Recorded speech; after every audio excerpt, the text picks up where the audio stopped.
Good morning. Welcome to Morning Moments. I am so glad that you took the time to join us today for this interview. Today, I have a recording artist, a singer, a songwriter.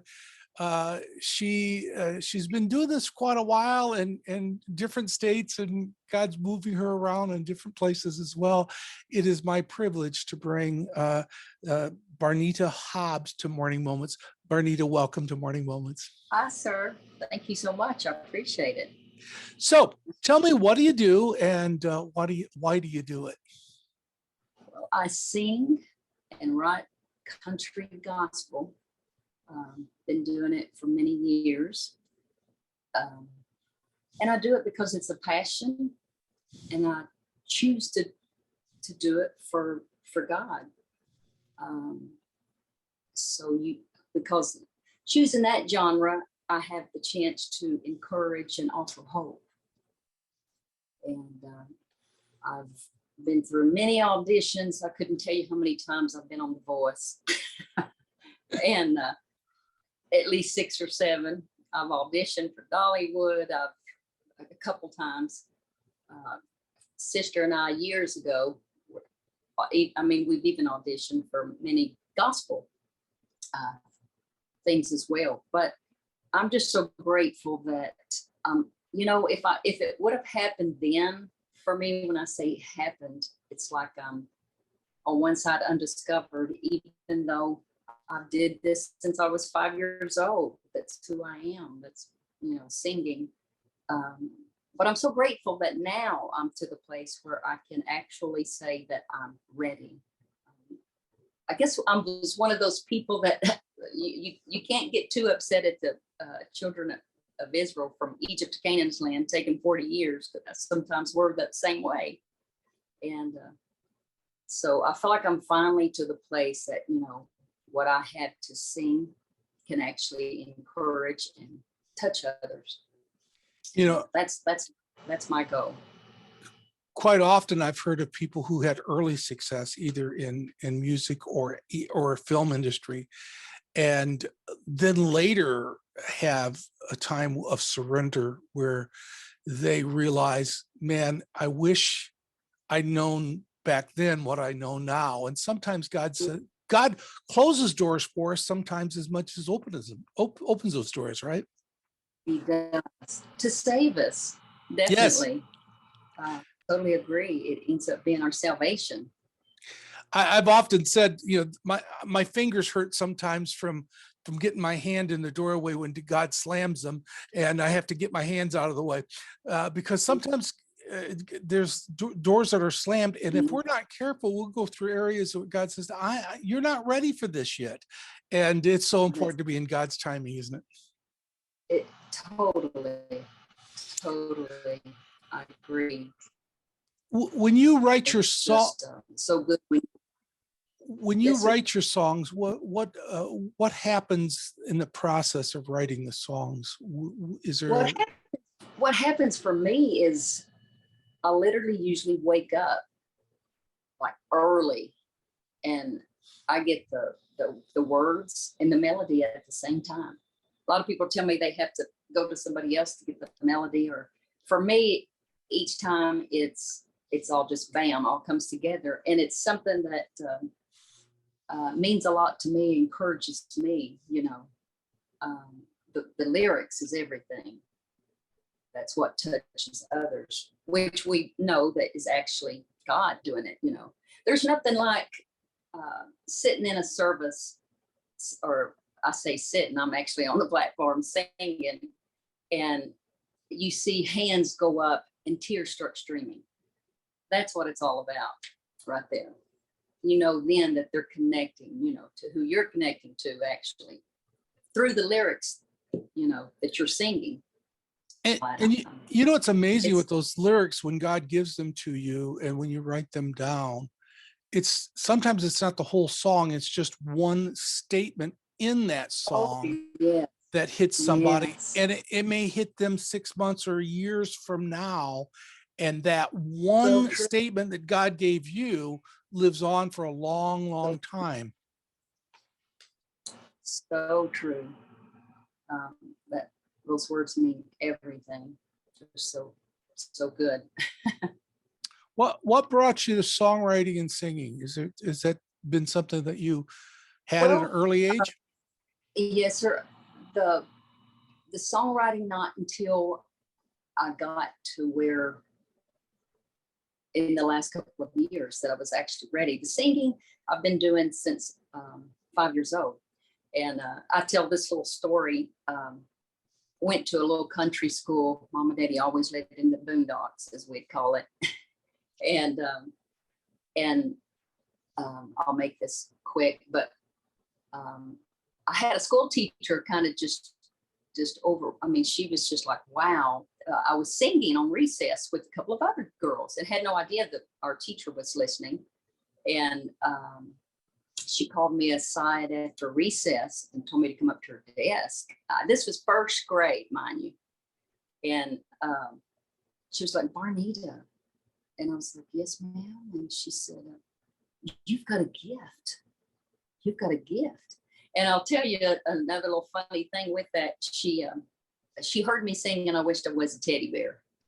It was about that year or so when it came out by Miss Barbara Fairchild. But the teacher asked me to go to each one of the elementary classes and sing for them. And when she asked me that, I mean, I can't remember not being saved. I mean, I was born raised in a Christian home.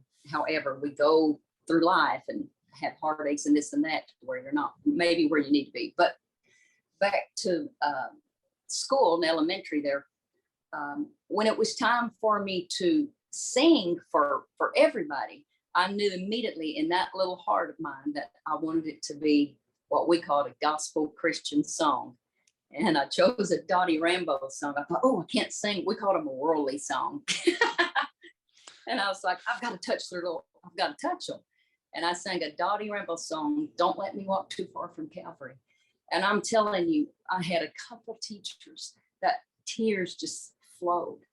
And that's what me. I mean, I've got the gift. But what is so important to Barnita Hobbs is that I get it across that it's not me. It's that person that lives on the inside of me. And that's everything.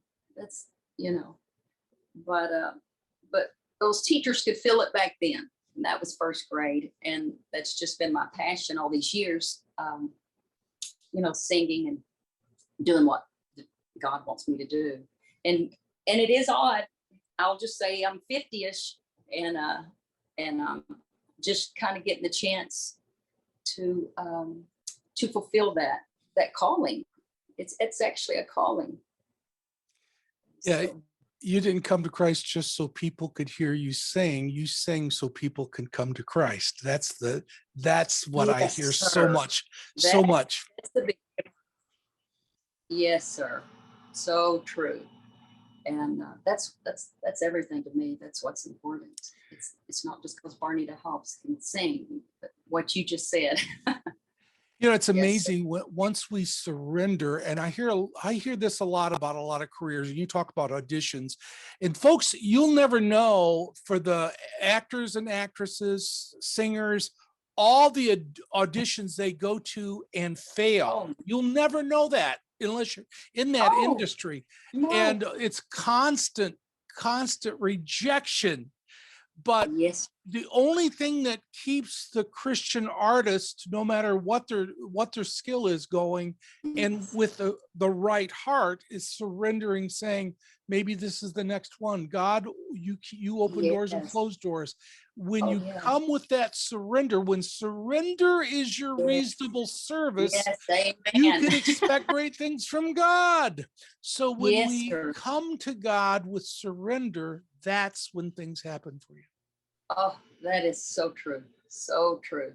And see, I finally reached that place of surrendered and got a true relationship with the King of Kings, and that's everything. You surrender.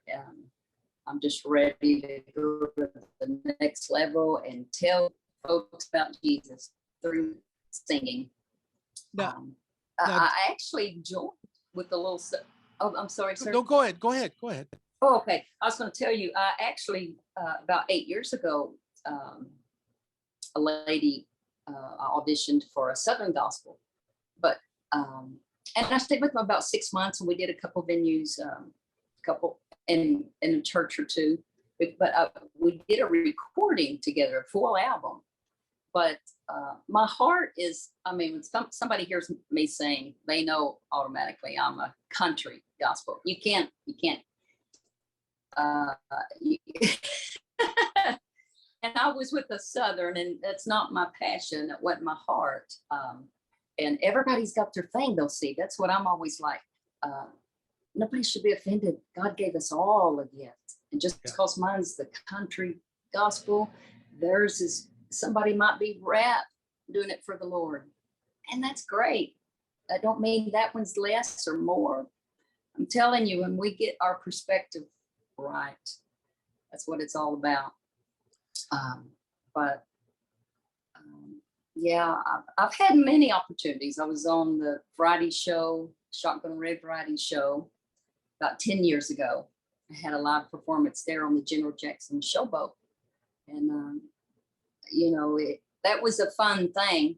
I will do positive, you know, I do positive music or love song because God created love.